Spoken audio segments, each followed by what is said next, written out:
the complete Midnight Tailoring Guide based on hundreds of hours testing professions on the beta. In this video, we're covering the best way to level all the way to 100 skill, how to get every possible knowledge point so you make the most gold possible, the best specialization path depending on what you want to do, and min-maxing tips you won't see in any other video. Let's get into it. Tailoring has had some changes this expansion. First, unraveling has been completely removed. In the War Within, you had to unravel cloth into spools and then craft those spools into bolts. In Midnight, any linen you loot can now be crafted directly into bolts, no extra processing step.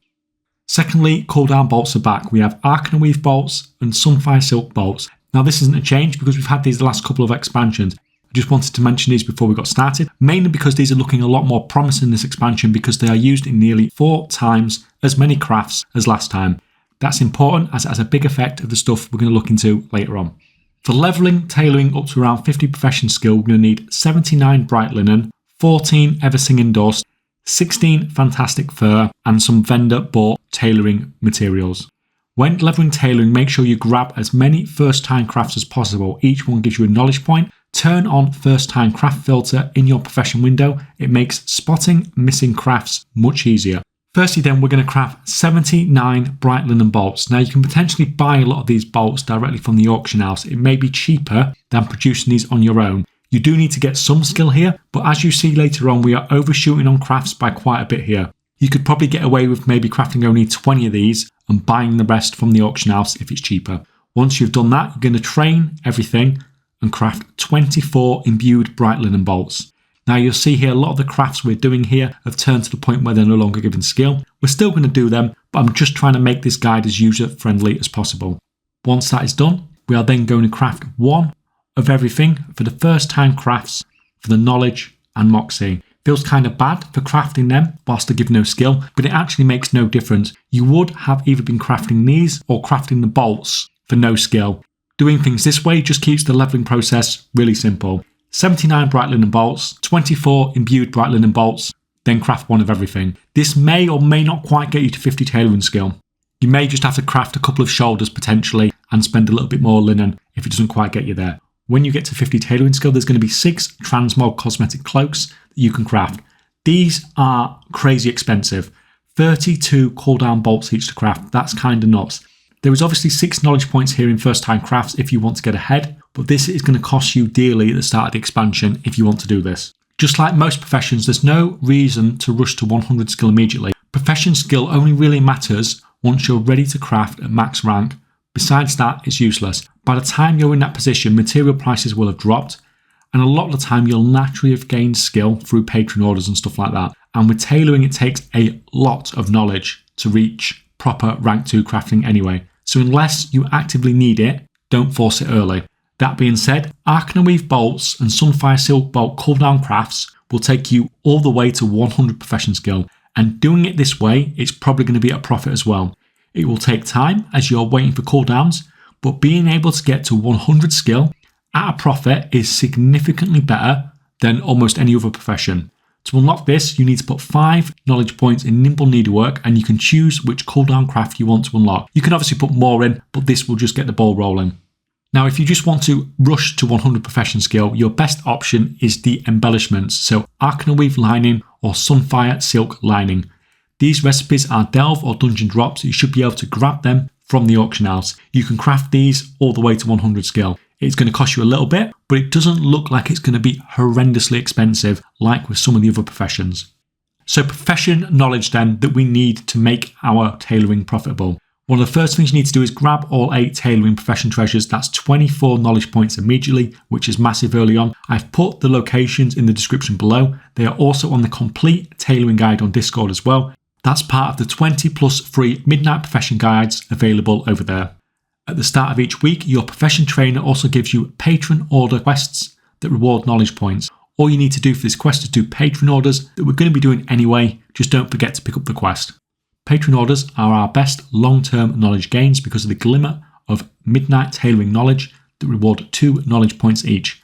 You need to always be completing these if you want to stay competitive with your knowledge and therefore your profession overall. Save your concentration as this can allow you to manage to do any Patreon orders with awkward rank 2 crafts that you might not have been able to do otherwise and therefore lost out on knowledge. If you fall behind with your profession, you'll start seeing a flicker of Midnight Tailoring knowledge to help you get caught up. Just complete these, they're usually pretty cheap. Each week you can also collect an embroidered memento and a finely woven lynx collar. These give 2 knowledge points each, so that's 4 knowledge points per week from looting these world treasures. You can use a treatise every week for 1 easy knowledge point. Not a lot more to say here. Get this crafted by an inscription character and use it. Darkmoon Fair gives us 3 knowledge points for a quick and easy quest. It's active during the week that Midnight launches, so make sure you don't miss out on this easy knowledge. Tailoring also has knowledge tied to 9 PvP recipes, several decor crafts and 2 embellishments. This is once again another chunk of first time craft knowledge that's available with some optional min-maxing if you really want to get these. So you can buy these recipes, craft them once, get the knowledge point, and it gives you a bit of a leg up. You can get ahead here, but it will cost you a lot to do so. At 6 renown with a Silver Moon Court, you can purchase Skill Issue Tailoring, which is a one-off boost. This gives you 10 extra knowledge points. This is a very solid boost, and renown 6 with a Silver Moon Court is very achievable early on. Profession Specialisations. Okay, we're going to do this, but this is messy, and even though it's only 4 days into a release, I just feel like this could potentially still be changed, so please do check these before committing. So gear crafting, like with all gear crafting professions, has its own tree. Each bit of gear has its own node. For this, we will use a resourcefulness tool with a resourcefulness enchant. To craft anything at max rank, we need to max out that node and the 2 nodes before it. Now, with the other crafting professions, that was all you needed to do with most of them. Here we also need fibre arts. This gives +1 skill per point, so we need to max this out, but even now we still can't craft at max rank. Tailoring is a bit more annoying as we still have some skills short. At this point in reality you're going to be crafting these at max rank, but using the plus skill finishing regions to make sure that you can do this without concentration. I feel like tailoring crafters are going to be relying on these more than any other profession. There are several other nodes that have +5 skill in them. I think your best bet is to grab the Textile Utilitarian node.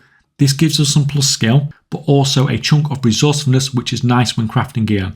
At this point, you should be able to exactly craft max rank gear, not including crests, etc. There's still loads of other plus skill available as well, especially over in Fabric Specialist, but you have a choice here.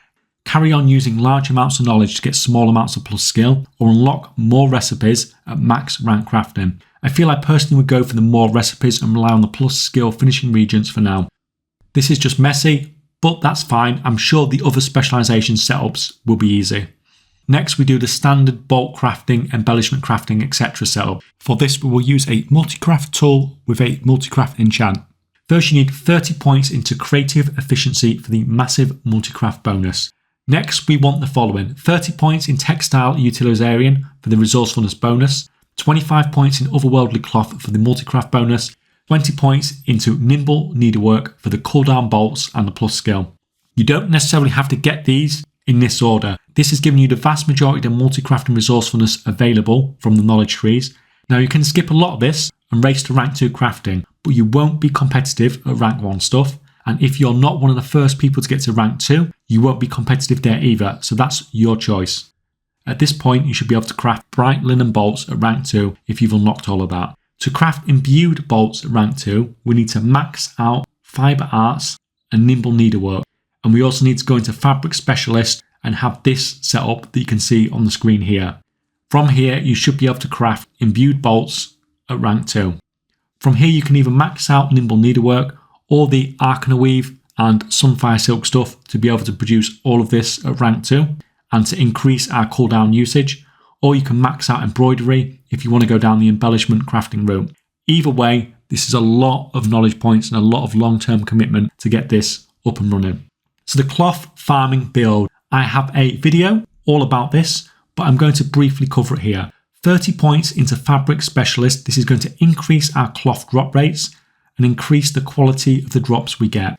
Next, we put 20 points into Nimble Needlework to unlock both sides of this knowledge tree and allows Arcana-weave and Sunfire Silk to drop from mobs in the world now. What you do next depends on where you farm. One side of here increases the drop rates in Eversong and Zulaman, and the other side increases the drop rates in Harandar and Voidstorm. Wherever it is you're farming, grab the one that's obviously useful to you. you will grab the other one afterwards anyway, because that is pretty much the build from there. At least this one is a bit more simple to set up. Crafting speed matters. The file of quick hands from Dragonflight is still giving us a 30% crafting speed buff in Midnight. Also, at the time of recording, the Weaver buff from the War Within still works on Midnight crafts as well. As always, check profit margins before you craft anything. Don't just blindly craft or you'll end up losing gold. You can use CraftSim or a custom spreadsheet to do this. So that's the complete Midnight Tailoring guide. If this helped, I appreciate a like on the video. And if you check out the Gold Making Community Discord, we have over 20 plus Midnight profession guides over there, free to everyone. Link to join is in the description below.